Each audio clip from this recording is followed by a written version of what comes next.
ku mugango w'abadasigana warondeye ntayo kwikukira insiguro duyiha cane cane naho ufatira mu nsiguro y'iryo jambo nyene ubwigenge bw'igihugu ni ukuvuga yuko ari ubwo bwigenge abanyagihugu bo mw'ico gihugu baronka bwo kwitunganiriza ivy'igihugu, ni ukuvuga haba mu vy'ubutunzi, mu vy'intwaro, mu vya politike n'imico kama, ata wundi muntu w'ikindi gihugu abahagaze hejuru. Ngiko rero intahe kwikukira umugambi w'abadasigana nkuko Rwagasore mbere we yabivuga mu gihe ariko ararondera intahe kwikukira, yavuga ati twipfuza igihugu cikukiye mu vya politike, mu vy'ubutunzi n'ivy'imibano. Yari yabigendereje rero kukaba nkako kuko yari umwana w'umwami, yari yarabonye ko umuvyeyi wiwe naho yatwara igihugu hari ingingo atafata, yari umuntu ahagazaho. Nico gituma Rwagasore nabo bari barukanye bari babonye ko abarundi intahe yo kwikukira twatakaje mu 1903 kuri sekuru wiwe Mwezi Gisabo, ngavuga ati ubwo bwigenge dutegerezwa kubugarukana kugira ngo abarundi tubasange mu vy'intwaro, tubasange mu vy'umujejwe umutekano, tubasange mu bintu vyose. Ariko rero we ntiyashaka kugarukiraho, yaravuga yuko ubutigaburira ntiyigaba, yuko no mu butunzi abantu bogira imbere, kuko n'ubundi ugisherereza ugisabiriza uwo nyene ugiye gusaba abafise ibindi abanza kugutegeka. Nahayipfuza ko abantu batera iyo ntama. Mugabo ikibabaje nuko yaciye agandagurwa itariki haciye imisi 25 gusa, kuko Rwagasore ntiyarengeje imisi 25 turonse intahe kwikukira kuva itariki 18 gushika itariki 13 z'ukwicumi.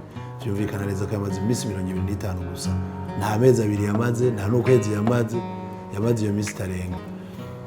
Nico rero novuga yuko uko yavyiyumvira mbere we yavuga ati nshima ko igihugu kizoba caronse iyo ntahe kwikukira tubonye gitekanye, harimwo n'amahoro, harimwo abantu igihugu giteye imbere, ariko murabona ko inyuma yavyo iyo ntahe kwikukira naho twayironse hari vyayihungabanije.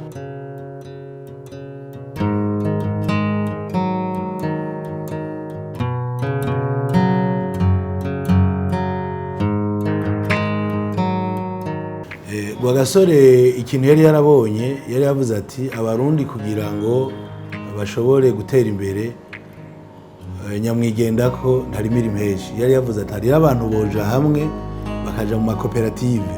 Umugambi wa mbere yari yarashizeho yari uw'amakoperative, ko abantu bokwiyumvirira ivy'iterambere hamwe, kudandaza, kurima no korora, abantu bagakorera hamwe ivyo vyiyumviro vyabo.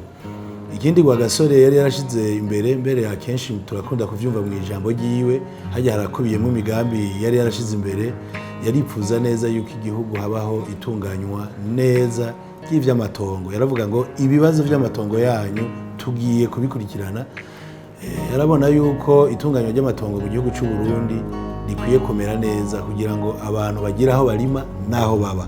Abantu ntibagume barima gusa hariho hose twubaka aho tubonye, ariko tuvuge duti aha hantu horimwa ibirimwa ibi, aha hantu abantu bohaba. Rwagasore rero yaravyiyumvira. Ikindi Rwagasore yari yarashize imbere, yari yavuze ati igihugu naco nyene nico kwigendaho, burya ibi vya EAC turiko turajamwo Rwagasore yavyiyumviye mu gihe nka kiriya. Yari yaranavyumvikanye na Julius Nyerere ko igihugu kitogira ingufu conyene, ariko coja hamwe n'ibindi bihugu kugira ngo tugire isoko rusangi rinini, turonke n'ivyo twimbuye niyo tubishorera. Rwagasore uwo mugambi yari yarawiyumviriye. Ikindi kintu gikomeye Rwagasore kugira dutere imbere, yarabona yuko no mu ijambo bivuga yuko ivy'amashuri nta gihugu gitera imbere ata abantu baciye ubwenge. Yavuga bati abantu bige bace ubwenge. Turabona ko abantu bari bize bari bake kiriya gihe, aripfuza ko abantu bokwiga bagaca ubwenge. Ngivyo ibintu yiyumvira kugira ngo ateze imbere abarundi. Ariko Rwagasore ntiyagarukiraho, yaranarabona n'ivy'intwaro ibereye, akavuga ati abasuma n'abambuzi tuzobagwanya. Ivyo ntiyabivuga gutyo gusa, yaravuga ati isesagurwa ry'igihugu.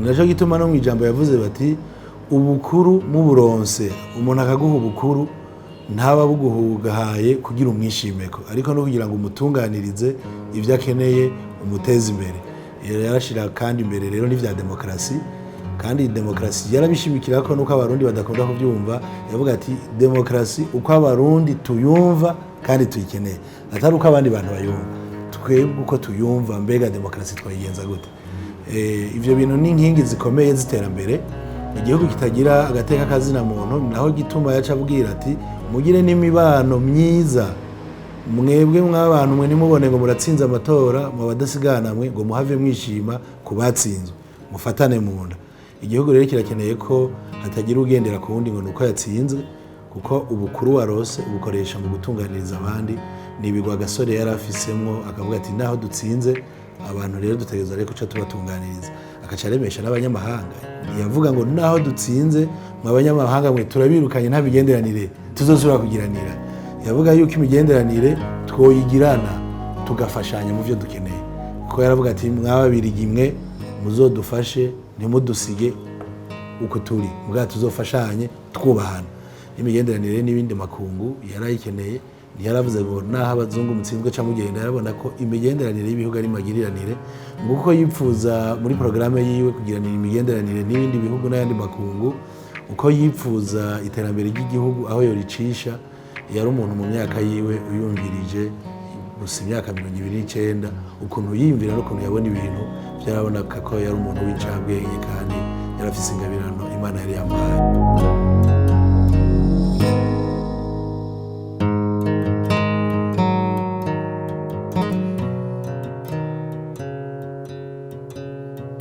mu Burundi novuga nti twararonse ntayo yo kwikukira nkuko twabivuze nta muzunga kidutwara n'abarundi dutwara mu ntwaro zose mu gisirikare muri vyose ariko uko ntayo kwikukira kwa gasore yavuga ati nzoshima ko ntayo kwikukira nabibonye mbonye igihugu kirimo amahoro gitekanye gihimbaye kandi giteye imbere kandi ugerageje kumviriza ijambo rya kwa gasore rivuze uguma wumva umenye ivyo bibazo turacabifise vyumvikana neza ko ari ibibazo bikomeye mu gihugu bitigeze bikorwa ko kuva ico gihe akano rero nuko kuva kwa gasore apfuye muharuye nko kuva mu 1961 yagapfa gushika 1966 honyene abashikiranganje ba mbere babonetse babaye abashikiranganje ba mbere indwi vyumvikana ko leta itigeze yicara ngo yumvire iby'iterambere mu gihugu twaciye tugira imijyano haraza intambara abarundi baricana by'amoko biraduka iby'intara biraduka abarundi bamwe barahunga kuko mu gihe cagwa gasore nta mpunzi zariho zari hanze mu gihugu turafise impunzi byumvikana neza ko ntayo yo kwikukira mu vya politike hari ivyahungabanye mu vy'ubutunzi ntitwateye imbere ku murindi twariko kuko intambara ivyo yadusamburiye n'ubundi turabishikako murumva ko intayo yo kwikukira tugikeneye kwishigikiza ibikorwa vy'iterambere ni buno munsi umukuru w'igihugu ariko aravuga kandi jewe nama ndabishigikira iyo umuntu asaba ko abantu batera imbere bagasubiza hamwe tukagwanya ibiturire tukagwanya ka mwana wa mama ivyo nivyo umuganga w'abadasigana wamye uvuga no munsi rero murumva ko iyo ntayo kwikukira umuganwa Rudoviko Gasore yari yasavye uko yayipfuza ntiturayishikako indoto yiwe ntiturayishikako ariko turi mu makanda reka tuje mu makanda tugwanye ibidutandukanya tugwanye inzankano tugwanye amacakubiri tugwanye ivy'imigambwe ivyo duteranya abantu kugira ngo uko yiyumvira ivy'imico kama yifuza kwiterambere riza mu mico kama mbega imico kama yo Burundi turacayigendera ubwo ntitwanye imico yacu tugakunda imico y'amakungu ugasanga imico y'amakungu yaje kudukoroniza dusigaye tutigenza nkuko abarundi bigenda ivyo byose dukwiye kubiraba nico gituma mvuga nti igikorwa kiracahari dutegerezwa kubandanya tubishigikiza ivyo bikorwa dushigikira amahoro dushigikira ibikorwa vy'iterambere amakoperative abantu bayijemwo amacakubiri atagira ifatiro tuyavemwo turabiterambere by'igihugu cacu ico novuga rero ntayo kwikukira turakenguruka twaronse ariko turacakeneye kwishigikiza ibikorwa vy'iterambere vy'amahoro n'umutekano.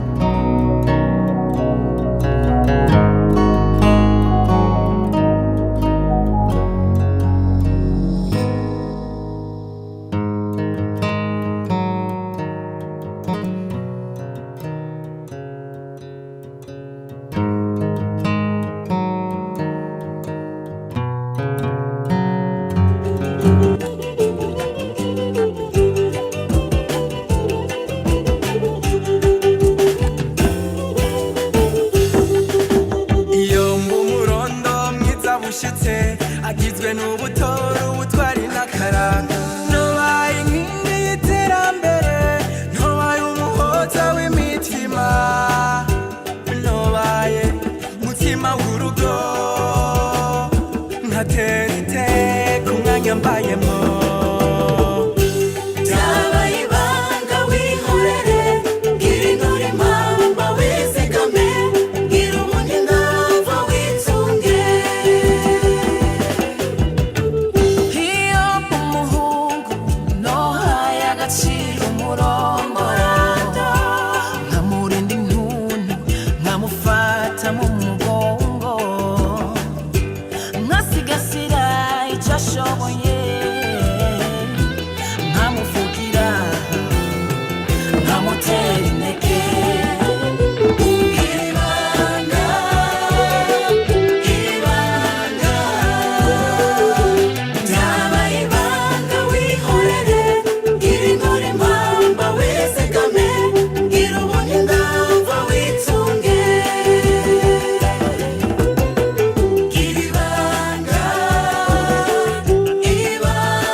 Tazama wanao tunakulilia, tunakuja mbele zako, hatuna pa kukimbilia. Pia wanao tunaumia, roho zisizo na tia, ona zinavyoangamia.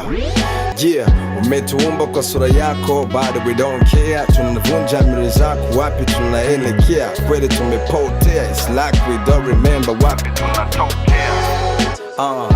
Africa we are one. Kwa nini sasa tuwane kahayawani? Nani katufunza kubagwana? Ngozi ni moja, hatujali tunachofana. Maana kama tumepewa lana, tumejigawa kwa makundi kusapoti ukabila. Maisha yetu hayaendi kisa nguvu zenye hela, hakuna mshindi, mchezo umejaa hila. Tunaishi kama pimbi, yani kama tahila. Damu ni nzito ile inamwagwa kama maji. Uhuru bado ni ndoto, tumetekwa na ufamaji. Msoto kisa vitu zenye mitaji, tunapigwa mkongoto ili kupata ulaji. Ndugu kwa ndugu sasa Kaini na Abeli, chuki imekuwa sugu, uzalendo hatujali hali. Na kwa kweli sio shwari, tumegeuka makatili na roho za kijangili. Pigi chungu kimoja, tumewekeana mipaka, wazawa na wakuja, moto daily na waka. Heka za tupa mashaka, tunalilia umoja, maana bado vibaraka, bado vibaraka, bado vibaraka. Yitiriga umwana bigatera ibondo nyina, naho Imana yihoreye byose irabibona. Ibishatse n'ubu nyene twese twoca duhona, mubikore mubizi kuri iyi si ntakijana. Mana tubabarire kuko tugeza ahatemba, ubu budafise shikanwa bamwita umuroberi. Benshi basigaye batinya no kuja gusenga, kubera bibutse yuko batagira n'igiceri. Aho naho ugize Imana